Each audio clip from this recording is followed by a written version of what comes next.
Hello, everyone. Welcome. And we're very sorry about the delay. We have our speaker here, Mr. Adewale, and I want to say thank you very much to him for being patient and for being understanding. Honestly speaking, we're very sorry that it's coming in late, but let's welcome our speaker without wasting too much of our time. Mr. Adewale, you're welcome, sir. Thank you so much. I really appreciate the platform. I appreciate your time and the energy you're giving to the information, knowledge, wisdom for a better experience when it comes to the human experience. So, thank you so much. I really appreciate your platform one more time, and I appreciate what you're doing. I salute and I respect what you're doing. Thank you so much, sir. Okay, so Mr. Adewale was speaking on leadership and influence, and we want it to be very practical. So if you have any questions for those joining us, YouTube, Facebook, you could send them in through the comment section or to my DM as well too. Okay, so without wasting too much of our time, give the floor to Mr. Adewale to speak. Thank you, sir. Thank you so much for everyone that is connecting, everyone that has joined today, or anyone who's going to go watch this in the future. There are two things I always tell people when you come in rooms like this, which is very important. Number one, what you want to start doing and what you what you want to start doing and what you want to stop doing. And this is a culture that I have imbibed that my mentor taught me a while back. So get your pen, get your paper. There's no knowledge without implementation. Knowledge without action is just zero. So, and they always say, no, there's no knowledge that is lost. So every knowledge that is acquired, the reason why you acquire the knowledge is for application. So get your papers, get your books, get your iPads, take notes, and as you're here on this live, or if you're going to watch it, make sure you're ready to implement. So we're going to be talking about. Let me appreciate everybody too that's taking their time to join or is going to watch this later on, because there are a lot of informations out there. So if you choose to be here, it's because you're getting some kind of significance of knowledge, some kind of significance of impact or influence or inspiration from this. So thank you so much for connecting and thank you for joining. We're going to be talking about leadership and influence. So let's dive into it. So I'm from the School of John Maxwell. I'm part of the John Maxwell team. I've been a student of John Maxwell for the longest time. And the reason why is because I realized that God was teaching me and showing me everything that becomes or that has to do with leadership. So what I did was I said, you know what? It's one thing to be called, and it's another thing to call yourself. So I began to pursue information, pursue knowledge, pursue wisdom when it comes to leadership. How do we do things better? Because one of the things I realize in life is that there's always a better way of doing things. If you're a singer, there's a better way of doing it. If you're a writer, if you're an actor, if you're a speaker, everything you do as a father, as a wife, as a daughter, everything you do in life, there's always a better way of doing it. And for you to do things better, it takes a great leader in you. It takes a great leadership in you for you to think and imagine in certain ways, certain capacity of wanting to do things better. So a lot of times we have, especially from the context of where we come from, we have taken leadership to be a position, and that is because Africa as a whole practice what is called a monarchy kind of leadership, and that goes back to when we were in secondary school. You know, I don't know if they still practice it right now, but in secondary school, a GSS2 student who really knows nothing about life, nothing about leadership, can punish a GSS1 student. So when I was in GSS1, I was 16, I was 11 years old. So imagine a 12-year-old trying to talk to an 11-year-old boy on leadership. So because Africa as a whole, we practice what is called a monarchy kind of leadership, whereby those that are in leadership are way up there and those that are not in leadership are way down here. So I looked at it critically and I said, if that is the way it is, then leadership is not a position. Leadership is not a title. Leadership is a culture that we create for ourselves, and that is why you would always hear the fact that you have good leadership and bad leadership. And that is because the individuals or the individual who is in leadership has decided to build a culture around themselves, either bad or good. Leadership is an attitude. Leadership is what you bring up. The people who are looking at you, who you inspire, who you influence. So the attitude, the energy that you give out, the energy that you bring around you is what those people will imbibe. So leadership is an attitude. Leadership is an assignment until we get to a place whereby we understand that when you are in the position to lead people or to influence people, you see it as an assignment. And once it becomes an assignment, that statement of selfness must die right there and then. So leadership is an assignment. It's an assignment that is unique and peculiar to everybody, because the reason why is because we're created in different sizes, different mentality, coming from different backgrounds and all that. So a lot of times the way you think, the way culture has shaped you, the way culture has poured into you plays a big role in the way you take your assignment as a leader. So leadership is relationship. And I'm going to give you an example. Couple of, and this ties also to influence, leadership and influence. So a couple of weeks ago, I was home with my youngest daughter, who's beautiful and who is wonderful, smart. She's a choleric to the core, just like her mom.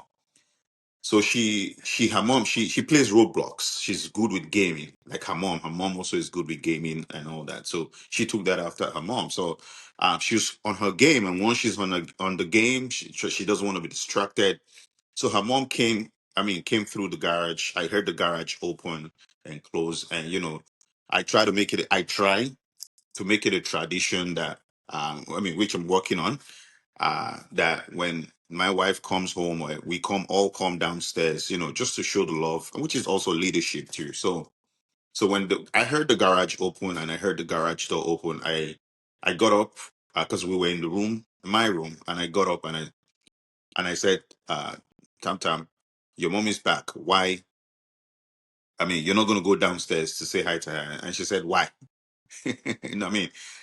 This generation, they're raising them to question everything, which I feel is good. And the reason why is because when we were growing up, we were not given the opportunity to question everything, and it took us a long time. It took us quite a long time before we were able to gain self-confidence. So she said, why? So the African in me came out, and I said, what do you mean why? Because I'm your father and you have to do it. So, but as I walked through the door, the Holy Spirit, I'm a Christian. So the Holy Spirit said to me, you're supposed to be a leader, and leadership is about love, and leadership is about correction and example. So as I stepped through the door, that thought came to me, and I stopped and I looked back and I said, Tam Tam, you have to go downstairs because it shows your mom you love her, you appreciate her, you're happy that she's home.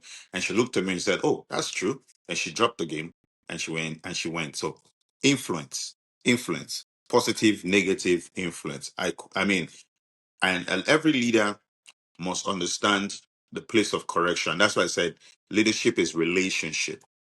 The Bible says that iron sharpens iron. It is not by hierarchy, it is relationship. And leadership is supposed to be a mutual beneficiary platform.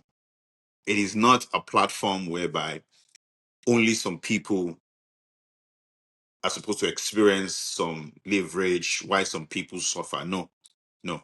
And as a leader, if you inspire others to dream bigger, gain knowledge, take action, and grow in their best lives, then you're a good leader. I'll repeat that again. As a leader, if you inspire others to dream bigger, meaning that you make people or you see people as they ought to be, not as they are. You see people as they ought to be and not as they are. So when you inspire people to dream bigger, to think highly of themselves, and you push them and you encourage them and you say you can do this, and as a leader you probably have some leverage of platform you have, that you can help these people. So when you help people to dream bigger, gain knowledge, take action, grow in their best lives, it makes you a good leader. It makes you an influencer. So like I said in the beginning of this conversation, leadership you can, I mean, people have tamed it to, you could be either be a good leader or a bad leader. So if you're going to be a good leader, I want to focus more on the positive energy right now. Focus on what it is to be a good leader. I told my wife a couple of years ago, I said, when we're dropping off the kids in school, don't tell them, make sure you behave yourself, because when you do that, what happens is you bring a what is called self-consciousness in them, and say, oh, am I not good enough? Am I, which questions their integrity and questions their self-belief and self-doubt. So I don't tell my children, make sure you behave yourself. I tell them, go and be the best of today. So when every time I drop them off at school, so you must, as a leader, you must be able to inspire people to dream bigger, gain knowledge, take actions, grow in their lives. And one of the things I realized in life growing up, because I have been opportune to be in an atmosphere of leadership for over a decade now. So one of the things I've realized is that nobody in life is a chain. Nobody in life. We're all links on a chain. There's nobody in life that is a chain. We're all links. And every link on a chain has their own strength, has their own capacity. They have their own what they bring to the chain. So, and every link on a chain, like take for instance, you're wearing a chain, a necklace right now. The tension at the top is different from the tension at the bottom, because in leadership, certain people carry the weight, certain people make the decisions, certain people create the path and the direction that people should follow. So everybody is a chain, is a link on a chain. So we must always, a leader must remember that even though, although leadership comes with some sort of power, respect, we must understand that the lower link is as important than the higher link. So because uh, you are in the space of leadership now, taking decision. It is not an avenue to look down on anybody, but to inspire and to influence people. And I tell people, because of the environment that we're in right now, because of the age of technology, how social media, can you hear? It's is it connecting? It says reconnecting. Are we good? Yes, I I can't can. hear you. Yes, I'm Okay, with okay. you. So I'm with you so actually. so Yeah. yeah. So because of the environment where we are in right now, because of the space we're playing in right now, we must understand that leadership needs to take a U-turn and take a change. And this is because there are three things I tell people when I talk or teach leadership. There are three things you must consider. The fourth one plays into all three, though. So there are three things you must consider when you're talking about leadership. As at this moment that we are in right now, number one, the generation that you are leading. Now, the Gen Zs, we have about over 70, almost 80% of the Gen Zs occupy the world right now. And these Gen Zs have been created to question the why. Why should I do this? Why shouldn't I do this? Why, giving them a self reasoning and a level of self opinion of themselves for their own personal human experience. So, number one, as a leader, you must think about the generation you're leading. If you're going to, how do I influence the Gen Zs? The Gen Zs, they're kind of a unique breed. And I always tell people, you're talking about the Gen Zs now. Focus on the Gen X that are coming behind. Then you will understand where the world is going. Number two, the gender that you are leading. So the generation you are leading, the millennials. The way I would talk to my mom, the way I will relate with my mom is different from the way I will relate with a Gen Z or millennium, because of the culture and the upbringing that we've gone through over time and over life experience. So the gender that you're leading, to God be the glory. I have five girls, five beautiful girls. And I was talking to someone yesterday and I said, it's okay if you have a boy child, because the idea out there is that boy childs have, they're kind of tough. Looking at when I was growing up, so you probably need a strong hand and all that. But I try to raise my girls in, at the onset of having kids and all that. I used to be a bit harsh, and my wife used to say, "You have girl children. You can't shout at them. You can't beat them. You can't," because, and which is true, because I never saw my dad beat my sisters, but they whoop the boys. Whoop us. With the video cord and all that, they whooped us. So So my wife used to say you can't yell at them, you can't, and which is true. So you must consider the gender that you are leading. The way you talk to a man, you can't talk to a woman that way as a leader, and also the geographical environment where you are. So it is very important to understand the system where you are. In some systems, you can be very harsh. You can be very, I mean, very harsh. But in some geographical environment, just I live in Canada, you can be harsh because it's definitely it's going to take to something else. Even in Africa now, with the era of social media and all that, and calling out people and all that, it's very important to understand the geographical environment, the leadership in the geographical environment that you're dealing with and that you are. So it tends to also to a place whereby accountability is very, very, very, very, very important. Very important. So let me share a little an example. So I was driving home, picked up my girls from school. I was driving home, and in Toronto right now, there's a lot of young folks, when I mean young 14, 15, it's all over the news, who are breaking into stores, stealing jewelries, stealing cars, and all that. So I was having a conversation with my wife on my way home on the phone, and I said, because she owns a printing store in Oakville, somewhere in Oakville in Canada here, and I was saying, you know what? Based on all this news, I mean, when God protects you, you also have to be wise too. So this my mom used to say, "Ole, torí wọn sọ ẹ ní fọlọ́runṣọ́ kó máa lọ fi okùn gùn ọ̀pẹ thread kò fi gùn ọ̀pẹ so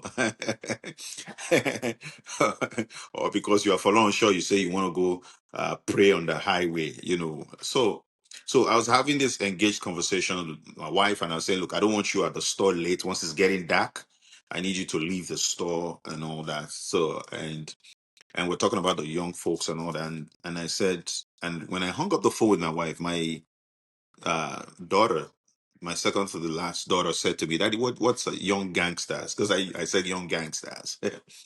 So I said, it's all these young folks, 16, 15, that are messing up the society, doing all this negative stuff and all that. And she said, but Teddy, which is my oldest daughter, is 16 and she's doing well. And I made a statement. I said yes, because we've been able by the grace of God to introduce them to Christ, the way Christ thinks, and all that. And I was taking it through, looking at it from the perspective of Christianity, which is always my number one rule as a Christian, because the Bible says, train a child in the way it should go, and when they grow up, they would not depart from it. So I was looking at it from that perspective, like, okay, Christian, she said one thing. She said, Daddy, and also, she made this statement, said, Daddy, and also, you have always taught us to be a good leader. So I thought about it, and I said, aside from Christianity, the influence. So these people don't do what you tell them to do. They do, especially children, they do what they see you do. So it made a lot of sense to me that outside Christianity, you don't need to be a Christian to be a good leader or to do the best thing or to make the best decisions. Yeah. So it rang a bell in me saying influence is very powerful. What you say, what you do, people that you think they're not watching, but people are watching you. Everybody's watching you. In your office, they're watching you as a leader. And the irony of it is that these people that are watching you, the minute you make a mistake, they'll be the first person to point it out, to attack you and all that. So when my daughter said, and also, Daddy, because you've always taught us to be good, and you always taught us to be a good leader and all that. That is why we would not do these things or certain things or find ourselves caught up in these certain things, which is the power of influence in action, influence in words, influence in thoughts for the human experience. So leadership generally is all about human experience. It's all about human experience, taking the lead, and that is why in the Garden of Eden, when they ate the fruit and God called on, you see, God did not call on Eve, God called on Adam, and I says Adam, Adam, and and you can imagine, instead of Adam taking full responsibility of the whole action and incident as a man, what Adam did, he blamed God for it. And that's why I said God would never find you a wife anymore. And that's what the Bible says, he that finds a wife. So it is your responsibility to find a wife, because when God found a wife for Adam, which Adam woke up and said is the bone of my bone and my flesh of my flesh. He went back and blamed God. So that is the power of influence. People do not, they do what they see you do, right? And people say, do not ask for a people don't care what you know. People don't care what you know unless they see, they know, they can confirm that you care. So that's about leadership. I don't know if you have any question. Let me pause right there.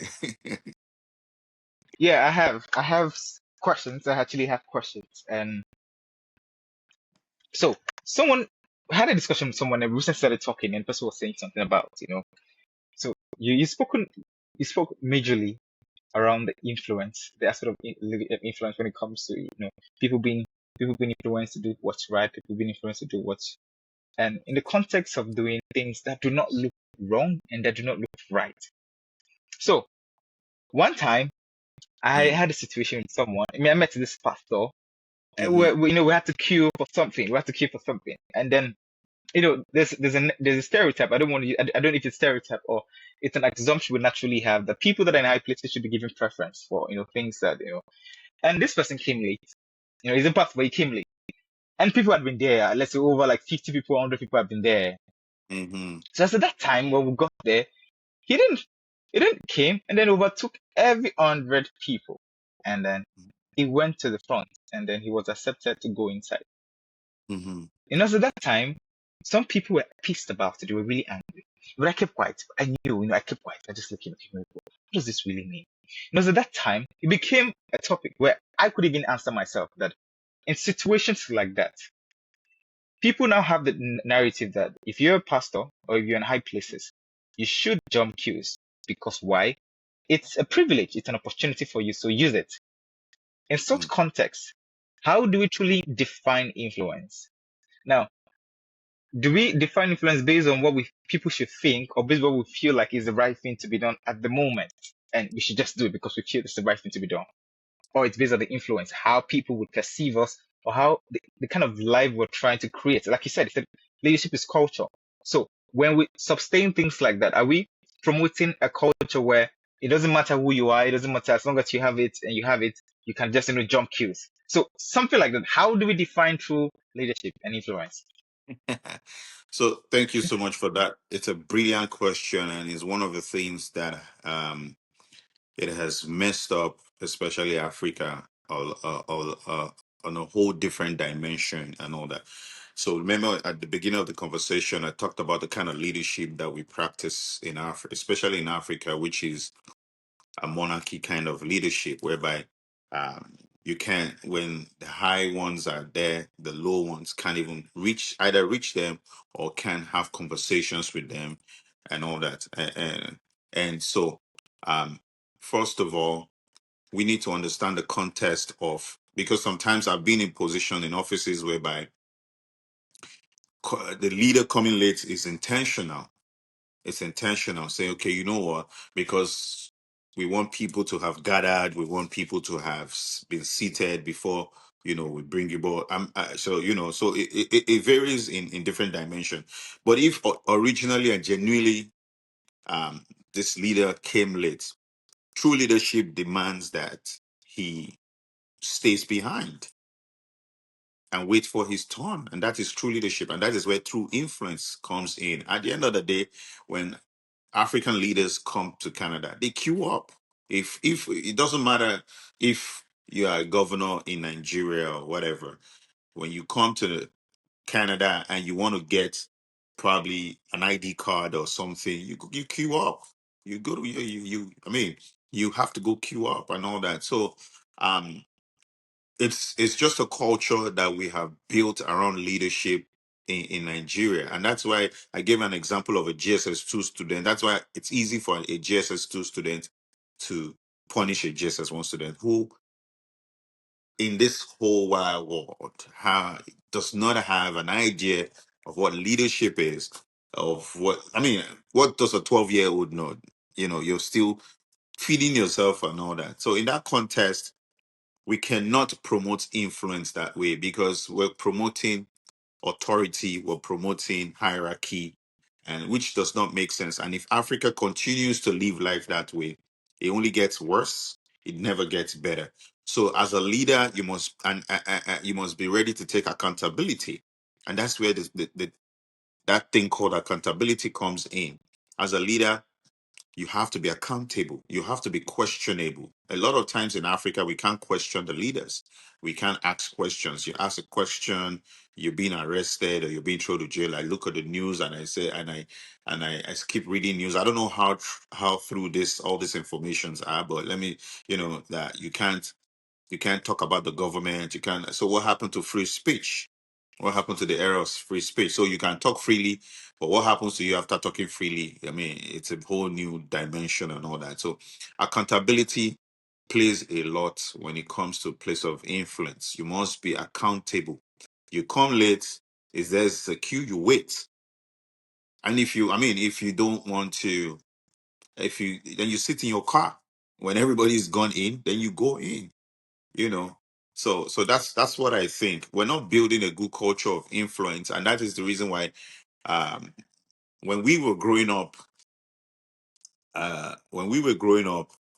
all we knew, all we wanted was to go to school, graduate. I was telling somebody the other day, I studied mechanical engineering as first degree because I always thought about oil and gas, eckheads, 2 weeks on, 2 weeks off, and all that. So I because our parents provided everything and all that. But in this present world that we're in, I see on the internet whereby secondary school students are flinging money in the air, driving cars, they want millions. You can't even give a 6 or a 12-year-old 50 naira and they appreciate it. They look at it and say, what am I supposed to do with this? So the level of poverty also is the poverty, especially in Africa, they have been able to sustain the level of poverty to be so high just to keep oppression going. And that is what happens because you can't have all these natural resources and people are poor. It doesn't make sense to me. It doesn't align with me. I mean, you talk about trillions, billions every day on the news, and then people are still poor. That means some people are manipulating the system and they just want to, keep the oppression there. I always tell people the black man that I know, no one will just come and put a handcuff on your hand many years ago. So someone had to have sold some people out. Someone had to have sold some people out for slavery to start. If you look back and you go read it. No, every black man, we have that resentment spirit in us. Nobody's just going to come and say, "Oh, you understand what I'm saying?" And we're smart. We've always been smart because we've always created something from nothing while back in the days, so in the times of our forefathers. So, and if you realize that, I'm going to deviate a little bit. 80% of the mineral resources that the world uses to generate wealth and all that comes from Africa. It's from Africa. So it's just a culture that we've imbibed over the years, a mentality that nobody wants to be accountable. Everybody wants to be oppressed. And I tell people, even here where we are in North America, Africans will have information. They would not want to share the information. The reason why is because they want you to look at them as God and all that. But yet the sky is big enough for every bird to fly. So it comes from the place of accountability. Most leaders don't want to take responsibility of accountability. And that is why we're having a lot of tons of wrong influences, even from the young ones and all that. Well, thank you so much, Mr. Adewale. So this other question I want to ask, and this other Mm, question is quite tricky, and mm, I think that's the reason why the theme for this year is situational leadership. You know, do you think? Do you think that? Okay, let me put this way. Let me put this way. How would you define true leadership in Africa's context? And do you think that you know Africa should have its way of what leadership should look like in order to better, for us to better maximize true leadership? Or do you think that, you know, Africa should really, strive to maintain or probably like, strive after like the global standard of what leadership should look like? Or do you think Africa, based on its challenges and crisis we have as a nation and continent? Do you think we should have our own definition of what leadership should look like to fit our own challenges? So this is the whole point. Um, Leadership is leadership. Either you're in Africa, either you're in Europe, either you're in North America. Leadership, like I said, is influence.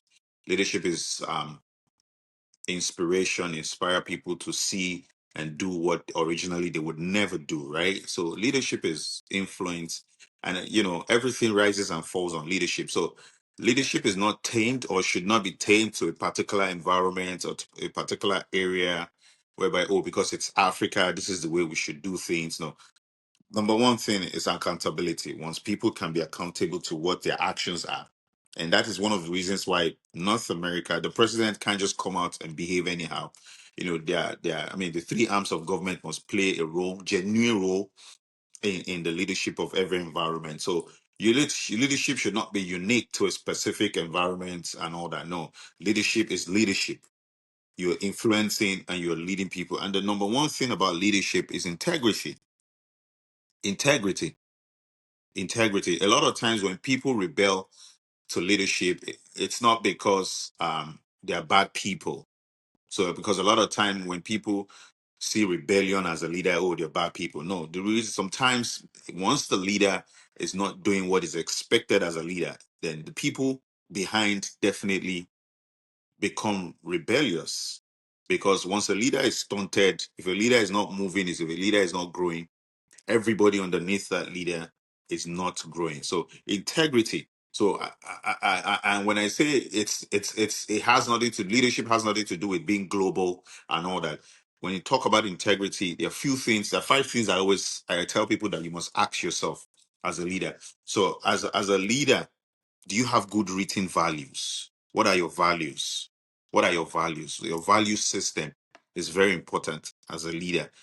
So, and this is a general perspective when it comes to leadership, values. What are your values? If your values are wrong, then there's a lot of problem there. So I always tell people you must know the people around you as a leader, your value system, your decisions, your actions, and your result.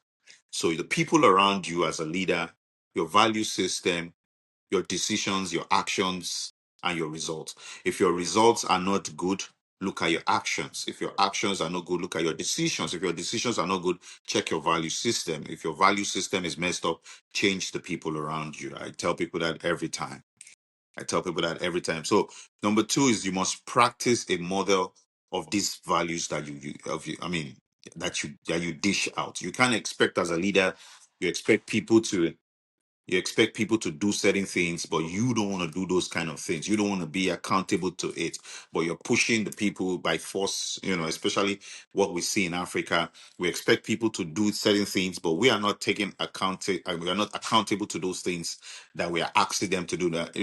Um, Number three is, do you play as a leader? Do you place people's interest above yours? Remember in the beginning of our conversation, I talked about self self. So it seems like in Africa with the leaders, they think about it's about themselves and their family first, and and all that. No, as a leader you must put people's interest above. uh and I've talked about accountability. And the last thing is, I ask people when it comes to leadership, can you follow yourself? When you say, look, I'm a leader, can you follow yourself? When you sit back and say, oh, with my actions, with these things that I do, the way I think, the way I deploy or implement things, can I follow myself as a leader? So it's not a global thing. It's not an Africa thing. Leadership is leadership. Everything rises and falls on leadership. The irony of it is that the world would always need a leader. The Africa would always need a leader. Every continent will always need a leader. And the reason why is because some of us lead, you would always have followers in life. Jesus had followers. You understand? So there would always be followers, and you need policies to set certain things straight so that you don't have chaos everywhere. Excuse me. So there's always need for leadership. So it's not a global thing. It's not an African thing. Leadership is leadership. Leadership, and that's why, like I said, you have the good leadership and you have the bad leadership anywhere in the world. Wow, thank you so much, Mr. Dowley. And I Mm, think you really clarified a whole lot because something when people talk, people start saying something like, "Oh, it's different from this, it's different from this," and then the fact that you've been able to actually state mm, glaring facts, that resonate with every continent, it means that people should not be deceived to think that, oh, this kind of leadership is setting people like this. Thank you so much, Mr. Dowley. So we're coming yeah, to almost the end of this section, and we want to ask you a last question, which we always ask our last speakers is. yeah. You've had so much experience, and a lot of people read your profile, and some people say, "Oh wow, Miracle, wow, he's doing a lot, he's doing a lot." And the question most people, I believe, always have in their hearts, which I always often want to ask speakers, is, what's something you want people should know now? At this point of your life, what's Hmm. something you've learned over the years that you feel like, okay, I think if I given an opportunity to speak to the whole world at once, what's something you want people should know from your experience so far as being a leader that you are today? Treat everybody equal. Treat everybody nice. Um, when God created everybody, white, black, short, tall, Asian, doesn't matter. Same blood. And that is why it's easy for an Asian to donate blood to a black guy. Treat everybody nice. Because the door you break tomorrow might be the same door you have to walk through. So if we can, treat each other nice, love, let there be unity, the world will be a better place. You understand? I can talk a lot about discipline. I can talk a lot about knowledge. I can talk a lot about success, about wealth. But the number one thing in life is to let self die. Once self dies, you put, you put people first. Put people first and build relationships. It's very important. When you treat people right, you have the consciousness of building relationships. I tell people, um, between two mountains is a valley, and there's a mountain of success. There's a mountain of success. There's a valley in between that you don't see, you don't know. What will get you from this mountain to this mountain is a bridge, and that bridge is called relationships. So treat people nice, relationships. What will sustain you? One of my mentors, God bless his soul, Ubon King, used to say, if you want to get results in a week, you plant corn, or in a month, you plant corn. If you want to get results in a year, you plant yam. But if you want to get a lifetime results, you plant human beings. Now, human beings are always human beings. Some would betray you, some would stand with you, some will be loyal to you, but that should never stop you from being who you are, being authentic to yourself, being real to yourself. So treat everybody nice, treat people nice, treat people good, and that's it.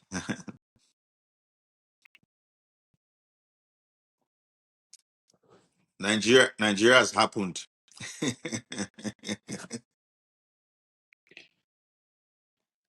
can't hear you. Okay. So sorry. So sorry, man. I feel like I didn't say Nigeria has happened right now. So I mean, when Lagos is it's just always normal. So guys, so sorry our audience that this let us go out just like that. And I want to say thank you to Mr. Adewale. I want to say a big thank you for the You're fact that, I mean, welcome. um, you could have, you had a lot of things you could have probably done, but you still were patient and wanted to ensure that this happened. And I'm really grateful for the advice you gave. And I also want to thank everyone who's joined us. So, I mean, it's possible to say thank you, Mr. Adewale. I would appreciate, but Hmm. probably, yeah. Thank you so much, Mr. Adewale. I'm really grateful. Thank you Thank so. you so much. Thank you for your platform. Thank you for the time. I appreciate it. I pray that this platform would grow and Amen. reach more people and touch more lives positively, because it's always Amen. about the human experience. So thank you so much. Thank you for what you do. Don't stop. Don't give up. There are challenges might come, hurdles might come on the way, but consistency is always the key. Mm, Once you're consistent, you get to a breaking point, and once you get to that breaking point, you take a flight. So mm, listen, when you're consistent, you get to a breaking point. Once you get to the breaking point, you take a flight. Thank you so mm. much.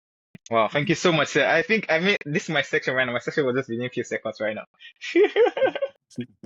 Thank you so much, sir. Okay, Thank you. everyone, thank you so for joining as well. Thank you so much. Okay, Thank you Mr. so Diwali. much. All right, Okay, bye. respect.